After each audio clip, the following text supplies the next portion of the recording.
Hey guys, so we got an interesting video on Wild Rift. So we're back with a Lucian updated complete guide. Now, you guys know we're going all around the park doing one of these updated complete guides for every single ADC that has an updated build, which is nearly everybody. So, of course, because of the Stormrazer buffs.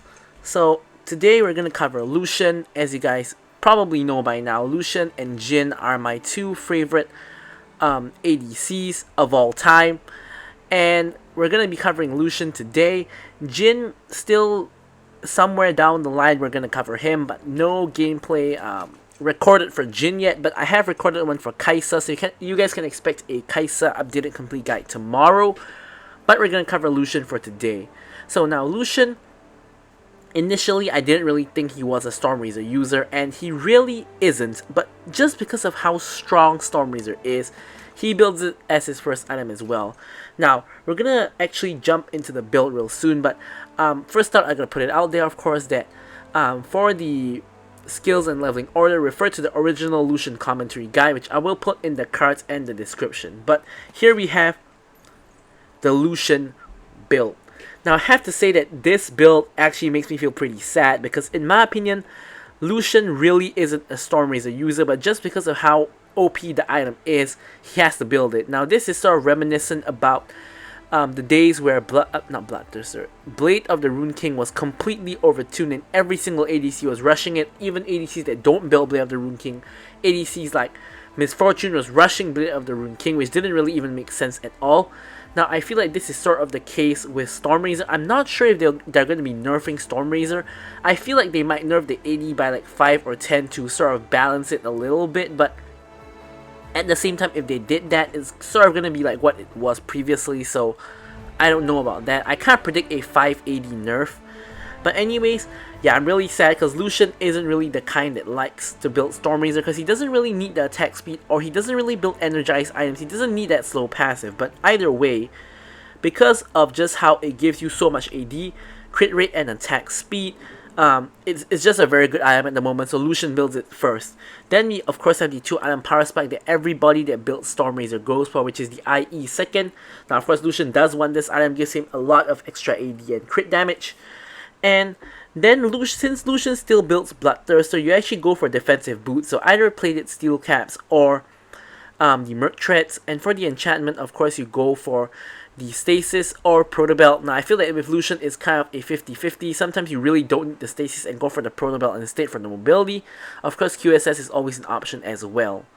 Now, next up, you go for Bloodthirster, which of course gives you more AD, more crit, and of course the most important part, which is the physical vamp. This of course is very good when Lucian is in combat for a long amount of time. He's gonna be doing a lot of damage, and all that damage is gonna be converted back to his health.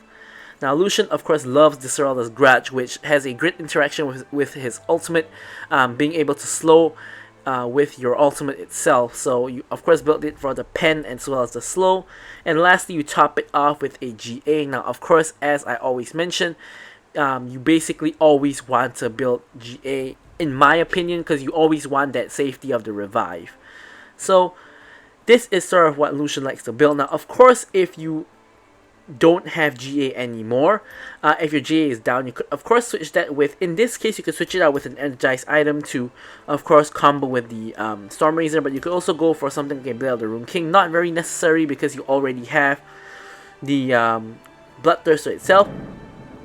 You can also build something like a Black Cleaver, which gives you a little bit of tankiness, ability haste, AD, the works, and of course, it's a very strong item at the moment, so I could see that completely happening.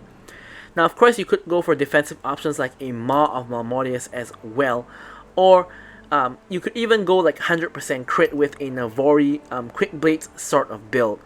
Now, I will sort of mention in there that I do see some AD carries or some Lucian players going for Divine Sunder. Now, personally, I don't really think that is the best build for Lucian. I think you can build it like I say second or third item, but I still think that going for the crit build is generally just better. Of course, Death's Dance is also an option, but it's not really good on ADCs anymore, especially since it doesn't really give health. It gives more of armor and the cauterized passive, etc. So it's a lot better on fighters, but it is still an option. So just sprinkling this in there. I feel like if Stormrazer does get nerfed enough, this is sort of going to be the Lucian build. Now, I still have Essence Reaver here, even though I think it's a pretty bad item, but when I really think about it, I just don't really see Lucian like going for an IE first and then going for like a Solari Chargeblade and a Bloodthirster, like basically what he used to do. I can't really see that. I still think that Essence Reaver gives decent AD, decent decent stats and decent abilities. It's just that I think it's way overpriced for what it does. Like I think if Essence Reaver's price was lowered by like 100 gold or so, I think it would be a really good item. And of course you still go for IE. And as I said, I do like Solari Chargeblade as like a third or fourth item kind of thing. Lucian still can proc it very easily because he's a very caster style based ADC, and the rest is pretty much the same. So now we're going to talk about the runes. Obviously Conqueror, Lucian stacks that real quick with his Lightslinger passive, and it's just, there's no really other better options at the moment. You go for Hunter Vampirism, of course, for the lifesteal. You do get the lifesteal from the Bloodthirster, but you do want the lifesteal from the Vampirism before you get to that point. So, of course, as usual, for the second choice, it's Hunter Titan. A choice between Hunter Titan, Bone Plating, and Adaptive Carapace, depending on your situation. And for the last one, you go for Hunter Genius. Sweet Tooth is not really that good anymore, and Hunter Genius is actually really good on Lucian because he wants to cast his abilities a lot. So having the Hunter Genius for the cooldown really helps. Now for the spells, you go for the Flash as well as the Exhaust or Barrier, depending on the situation, but mostly you go for Exhaust in my opinion. So with all that said, we can now jump into Lucian's gameplay. Okay, so here we have the gameplay. Now as usual, if you guys like what you are seeing, don't forget to like, comment, and subscribe. And of course, if you guys have any questions, feel free to leave it in the comments below, and I will of course be addressing them. So yeah. Now here in this matchup we got Lucian Nami, which is of course a very aggressive matchup, very strong in lane, and Lucian is a very strong laner in general, so obviously if possible you want to try to get out of lane with a kill. Now against a Vayne and a Lulu, of course Vayne is pretty weak in lane, but with a Lulu is a very defensive kind of support, something like, a bit like a Janna. Like a Lulu is going to be able to protect any ADC really well with, of course, her shields on her E as well as her polymorph especially, which makes it very hard to kill that ADC. Like even like especially like when you're playing something like a Draven, like if you're up against a Lulu, it's really hard to get a kill. Like regardless of who you are, it's really hard to get a kill against a Vayne Lulu lane, basically. And this Lulu is, doing pretty well to shield her Vayne, if you guys saw just now earlier on in the lane. So today we're gonna try something of a different strategy. So now, if you realize the Lulu is probably an Enchanter support player, or at least a proficient Lulu. So here, we're gonna, instead of attacking Vayne, we're gonna try to attack Lulu, because as you can see, she always shields the Vayne. So here we're harassing the Lulu. Vayne gets the shields, but Lulu herself is down to half health. So she's been focusing on protecting the Vayne, but she didn't really account for the fact that she herself can be targeted as well. Here we see Rengar show off our ward in the river, so obviously we're gonna back off. We don't want to die to a gank or overextension. Now, we still see him there, so we can't really play too aggressive, but we sort of want to step up to get CS. Rengar jumps in 1v2, so we're going to get off a little bit of damage onto him. Vayne gets an auto on us, no big deal. It's a pretty easy and free trade. Rengar is going to back right in front of us, so we know that he's not on the map any longer. He's back in his base. So that means that we can play a little bit more aggressively if we so choose. Now, Lucian is someone who, of course, as I mentioned, is really strong in the lane. He scales alright into the later stages of the game, but he does get outscaled by quite a number of champions. Obviously, he gets outscaled by hyper carries like Vayne or Jinx, but he still scales better than someone like a Draven. Like, he's not the worst in the world, especially he's not as bad on Wild Rift in terms of scaling as League PC, but he definitely doesn't scale the best. So here, Lulu's shield is down, her polymorph is down, so we're gonna go in for a trade.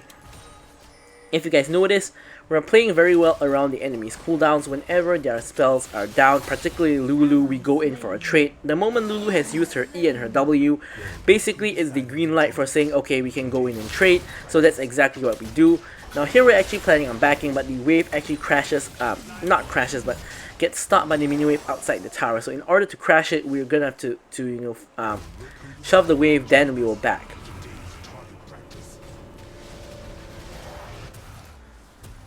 Alright, so now backing, we get both a longsword and the Kirkai shard, of course, building toward our Stormrazer. Now, sometimes you will be in a situation where you cannot complete the BF sword, but you can only complete like a dagger or the Kirkai shard, and sometimes you don't have a choice. You just have to go for that. But obviously, the best case scenario is, of course, getting ourselves the BF sword at the minimum, because BF sword obviously is a huge injection of AD. Right, so here we lost like a minion or two, not the biggest deal in the world. We actually got the minion wave in a really good spot, but as you can see, we're gonna shove the wave. Now, of course, the reason for that is that the dragon is spawning, so we want to get ourselves the lane priority to help Shyvana out, especially we know it's a Shyvana.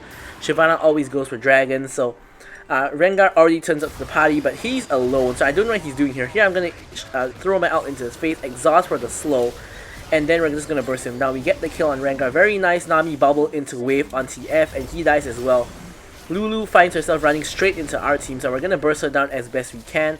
I flash over the red buff wall to try to catch her out. She's really pretty low. I dash in and manage to finish her off before getting polymorph. Now I have no health and no mana, so I'm gonna have to run away, of course. And we're gonna retreat to the dragon, where Shyvana is pretty much okay taking it by herself. I'm gonna contribute a Q auto, and that's pretty much it. She gets the dragon, and the three of us recall in unison back to back, next to each other, I should say. So obviously I have enough to pick up my Stormrazer as well as boots. So pretty good start, 2-0 and 1. Alright, so now Rift Herald is alive, so obviously Shyvana and Ahri gonna head over to the bottom side of the map. Now we see Vayne and Lulu still in the top lane, so me and Nami are going back to the top lane, back to the 2v2.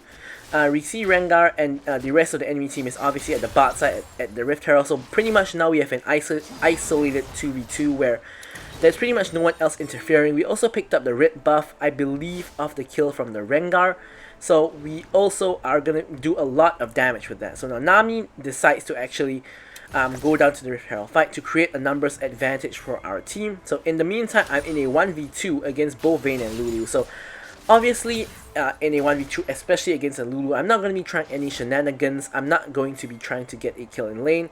Instead, I'm just going to clear up the lane and pretty much just absorb the golden XP of the waves myself. My team picks up the Rift Herald, as you guys can see, and the Herald mid.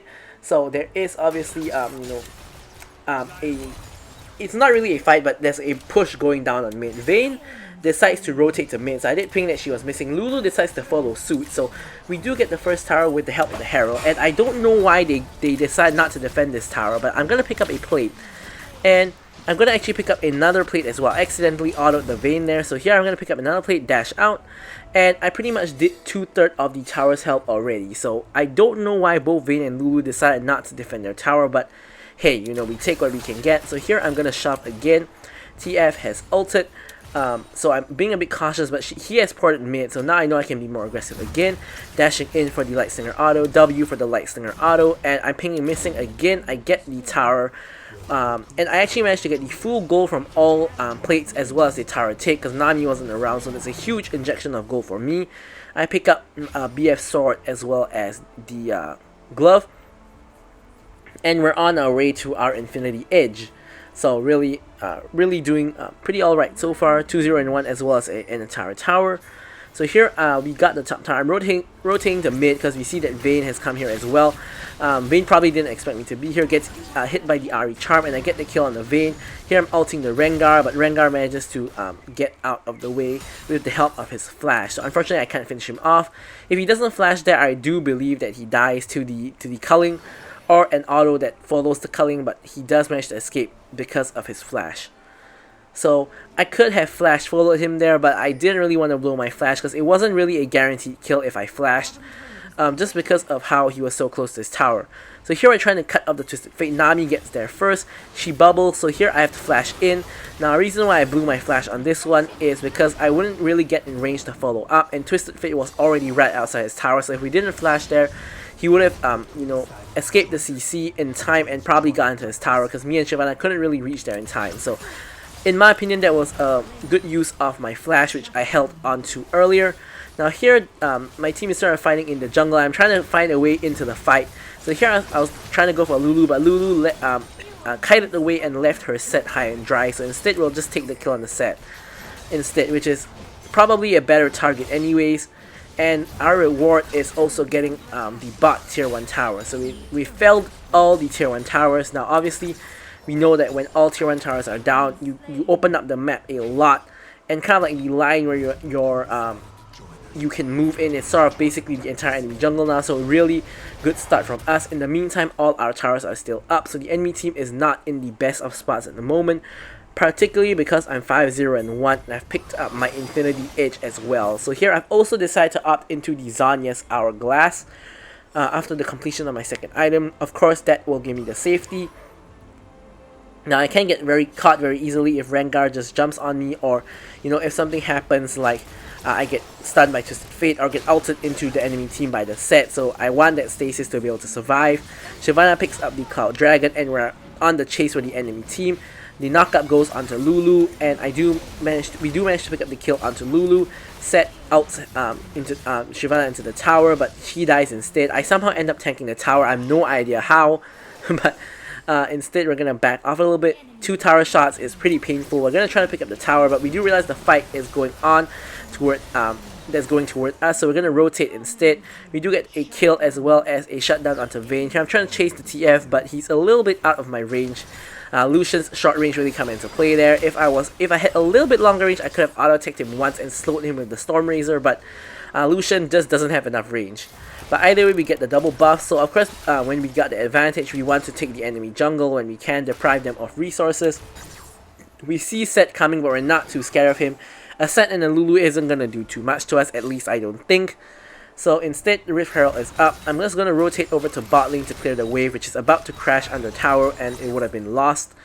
So here, we're just around the Rift Herald area. Set trying to take the Skull Crab, instead gives us a free leash on the Skull, and I pick up the Skull really easily.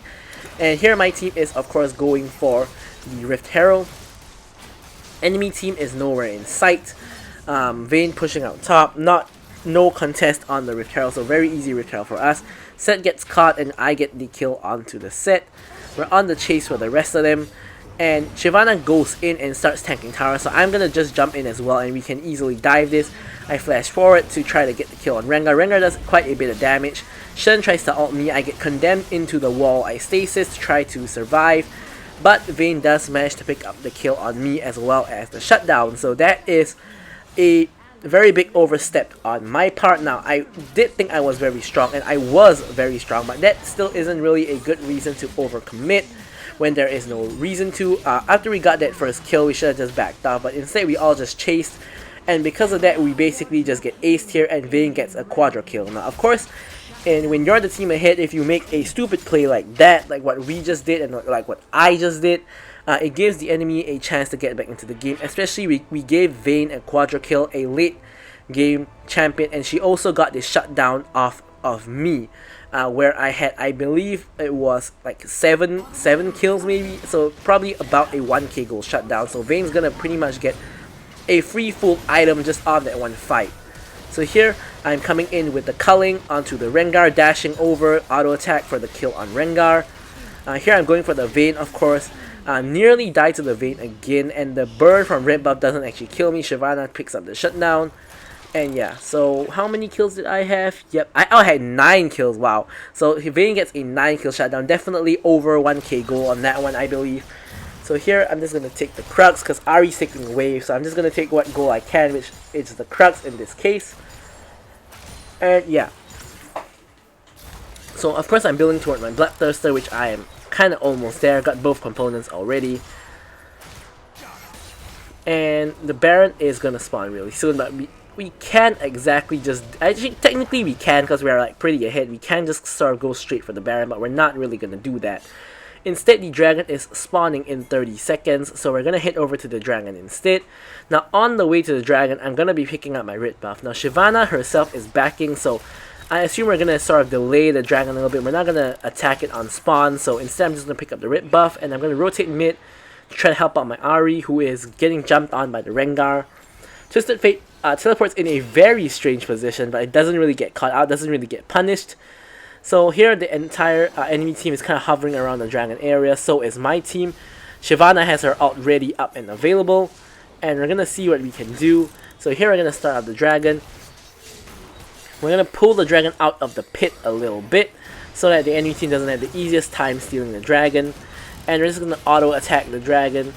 And Set tries to go in. Shyvana does manage to secure the dragon, so 3 dragons for us so far. I get hit by a number of CC, but at the end of the day, it doesn't matter. I pick up a double, but I get bursted down by the Vayne. I did manage to put my exhaust onto the Vayne before I died, so Vayne did do a little bit less damage for quite a while. Shyvana manages to clean up the rest of the fight and picks up a triple.